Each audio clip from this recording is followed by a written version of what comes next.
네, 안녕하세요. 12호선입니다. 오늘 급하게 영상을 하나 올리려고 하는데 제가 뭐 따로 편집을 하지 못해서 제가 언젠가 블로그에서 한번 언급을 한 적이 있어요. 지금 부동산 정책이 상당히 계산적으로 진행이 되고 있다라고. 이제 진짜 종지부를 찍었죠. 종합부동산세라고. 이게 결국에는 모든 분들이 상당히 힘들어진 형태가 됐는데 어제 헤드라인을 보다가 상당히 되게 암울한 내용밖에 없어요. 이게 첫 페이지에 나왔다라는 거는 지금 가장 이슈화가 되고 있다라는 건데 내용 보시면 이제 뭐 국민의 98%는 무관하지만 종부세는 이제 시행을 한다. 종부세는 이중과세다. 뭐 전세를 못 구해서 월 123만 원의 월세를 거주하고 있다. 무주택자 대상 주담대 재개 가답 실수 보호 차원. 뭐 이거는 진작에 시행을 했어야 되죠. 일단 이게 어디서부터 잘못됐는지 처음부터 파악을 해봐야겠다 해가지고 부동산 정책 방향을 한번 찾아봤어요. 부동산 정책 방향 보시면은 되게 뭐 나쁜 내용은 없죠. 서민이 안심하고 사는 주거환경 조성, 청년과 신혼부부 주거부담 경감. 뭐 고맙죠 이거 이렇게 생각을 해준다고 하면은 서민 주거안정 및 실수요자를 보호하기 위해 그리고 집이 투자의 대상이 아니라 거주의 대상이라는 점을 명확히 인식시키기 위해 근데 이게 제가 되게 이 대목이 이해가 안 되는 게 결국에는 임대인들, 다주택자들이 있어야 뭐 전세든 월세든 임대 매물이 이제 나오는 거고 그리고 임대 매물이 있어야 임차인들이 계약을 할 수가 있는 거죠. 근데 실수요자는 보호를 하는데 다주택자는 투자의 대상이 아니니까 근절을 시키고 있다. 확실히 말이 앞뒤가 안 맞는다고 생각을 해요. 실수요자는 확실히 보호하고 투리는 반드시 근절시키겠다는 것이 확고한 원칙이며 주거의 정의 실현을 강조했다. 임차인의 권리를 대폭 강화해 임대인과 임차인 간의 기울어진 관계를 개선하자. 과연 임대인들이 다 부자들일까요? 제 손님 중에서 진짜 부자들은 주택을 여러 가지 막 매매를 해놓고 있질 않아요. 차라리 땅을 사고 말지. 대부분 건물을 산다든지 임대 수익이 확실한 또는 뭐 좀 상가 아니면은 뭐 집에 현금을 보관하고 있다든지 뭐 그런 식이에요. 그리고 임차인의 권리를 대폭 강화한다고 하면은 임대인이 애초에 어떠한 권리가 있었죠? 곰곰이 생각을 해보면 그냥 집을 소유하고 있다는 이유만으로 빌려준 것 뿐인데 뭐 간혹 가다가 사기 사례가 있어가지고 뭐 그렇게 악용하는 사람들이 많다고는 하지만은 그 부분을 잡아야지 임차인의 권리를 대폭 강화한다고 해서 그런 사람들이 없어지는 건 아니잖아요. 뭐 예를 들어서 어떤 뭐 형제가 있어요. 형이 이제 돈을 열심히 모아가지고 게임기를 사서 이제 갖고 놀려고 하는데 동생이 갖고 놀고 싶대요. 그래서 동생한테 이제 좋은 마음으로 빌려주려고 하는데 부모님이 이제 나서가지고 너가 게임기를 샀으니까 동생을 몇 날 며칠 쓰게 빌려줘라. 이렇게 간섭을 하면은 그 형은 어떻게 될까요? 결과적으로는 좋진 않을 것 같은데 언젠가부터 형은 동생에게 게임기를 빌려주려고 하지 않겠죠. 부모님이 간섭이 있은 직후에. 뭐 그렇다는 거예요. 이게 한쪽만 편애를 해서 될 일이 아니다라는 거죠. 중간에서 조율을 해줄 생각을 해야지. 뭐 여튼 지금 결과적으로 보면은 뭐 좋지는 않죠. 나라의 꼴이. 이제 세입자 보호 대책을 보시면 이것도 뭐 대책이라고는 하는데 대책이 없다. 이게 제 개인적인 생각이고요.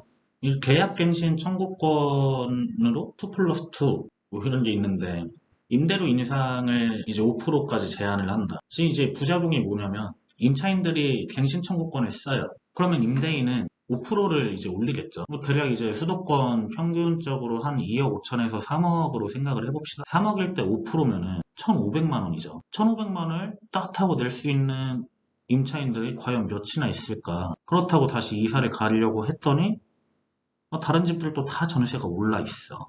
그리고 이제 부작용들이 상당히 많죠. 이게 보호를 하는 게 아니에요, 결국에는. 그냥 제가 아까도 말했듯이 중간에서 그냥 어떻게 해라 이렇게 뭐 조율만 해주면 될 건데 이거를 어느 쪽으로 편파적으로 정책을 계속 내세운다라고 하는 거는 애초에 방향이 잘못됐다. 근데 제가 맨 처음에 말씀드렸다시피 방향이 잘못된 게 아니라 상당히 계산적이었다라고 저는 생각을 한다고 말씀을 드렸죠. 그리고 이제 이 기사에 언급되신 분을 제가 따로 뭐 지지를 한다든지 뭐 좋아하는 건 아닌데 제 생각이랑 엇비슷해서 종합부동산세는 이중과세고 위헌이다. 근데 이제 이중과세라는 말에 저는 상당히 찬성을 해요. 공감도 하고. 재산세를 내는데 종합부동산세까지 낸다. 왜 그렇게 하나의 물건으로 두 번의 세금을 내는지 모르겠죠. 단일 물건에는 한 종류의 과세만 해야 되는데 재산세도 종부세도 과세하니 이중과세라는 것. 뭐 틀린 말이 없어요. 뭐 이게 이제 약탈이다라고 좀 강한 표현이 들어가 있긴 한데 뭐 맞아요. 약탈이에요. 그래서 제가 제목에도 탐관오리라고 이렇게 표현을 한 거고. 이제 종부세 국민 98%는 무관하다. 이 국민 98%가 이제 알고 보니까 뭐 1살짜리부터 무주택자들 다 포함되어 있는 수치더라고요. 차라리 주택을 보유하고 있는 사람 중에 98%는 무관하다.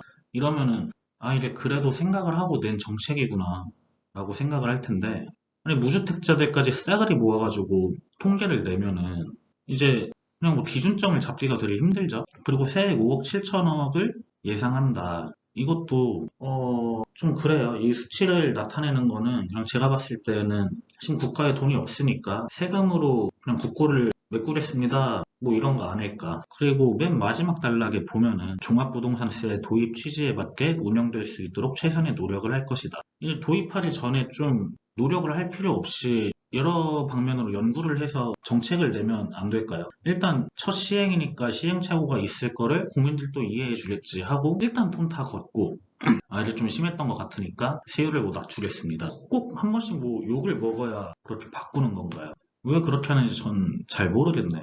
도대체 어떤 생각으로 있는지. 결국에는 이제 부작용이 생겼죠. 월세 폭등이라는. 또 다주택자 다 잘라버리니까. 그리고 종부세는 이제 나오고 전세로 매물을 냈던 사람들도 월세로 돌리고 세금을 내야 되니까 월세를 막 올리고 처음에는 대부분 저 집은 월세를 안 올렸는데 우린 올리면은 우리 쪽에는 계약을 안 하겠지. 뭐 대부분 이런 눈치 싸움을 하다가 세금이 올라가니까 너도 나도 막 다 올리기 시작하는 거예요. 그냥 세금을 내야 되니까. 결국에는 종부세에 대한 세금을 누가 내는 거죠? 그쵸? 세입자들이 내고 있는 거죠. 과연 이거를 몰랐을까, 정부는? 이게 상당히 의심이 돼요. 분명히 계산은 됐을 건데, 무언가 어디에서 하나 눈 감고 막무가내로 낸 정책이 아닐까. 이게 뭐 서울 기준으로 이제 123만 원이라는 수치가 나온 건데, 조만간 수도권, 뭐 그거에 맞춰서 이제 지방, 같이 이제 폭등을 하기 시작하겠죠. 지금 집 매매 수요가 적어져서 집값이 내렸다. 이건 진짜 일시적인 상황이라고 저는 생각을 하거든요. 집값은 아마 여기에서 더 오르던지 픽스가 될 거예요. 그러면 4년 동안 사상 1의 상승폭을 보고 그게 이제 기준점이 된다는 거죠. 결국은 나라는 세금을 걷기 위해서 이 기준점을 올리는 방법을 썼다라고밖에 생각이 되지 않네요. 여기서 보시면 제가 방금 말씀드렸던 내용들이 다 있죠. 월세 거래 비중이 36.4%로 역대 최고치를 기록하였다. 새 임대차법이 시행된 이후 전세값 등세가 지속되면서 이를 감당하지 못하는 세입자들이 월세 시장으로 대거 유입됐다. 되게 암울한 내용들이에요. 저도 이제 내년이면 이사를 가야 되는데 어떻게 해야 될지 모르겠어요. 처음에는 저도 결혼한 지 얼마 안 돼서 돈이 없어가지고 울며 겨자 먹기로 전세를 임대를 했는데 이제 막상 돈 좀 어느 정도 모았더니 매매할 수 있는 집이 없는 거죠.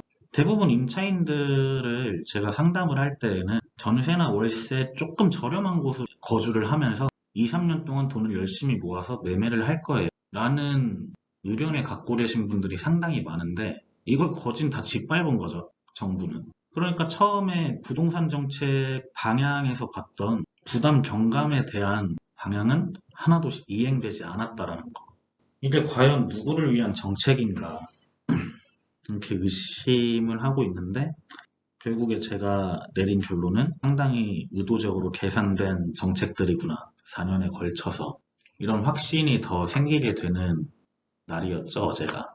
그래도 이러한 시국에도 확실한 건 블루오션은 있었다라는 거예요. 모두에겐 아니지만 그걸 저도 빨리 체킹을 하지 못했던 거고 근데 저보다도 더 부지런하고 더 많이 공부했던 분들은 분명히 이득을 보신 분들이 있을 거예요. 그래서 저도 더 공부를 하고 더 노력을 하고 좀 저를 위해서 한번 살아볼까 해요. 그리고 정말 도움이 절실하게 필요하신 분들도 제가 도움을 드릴 수 있는 그런 기회가 있으면 좋겠다 생각을 하고요. 뭐 오늘 영상은 여기까지입니다.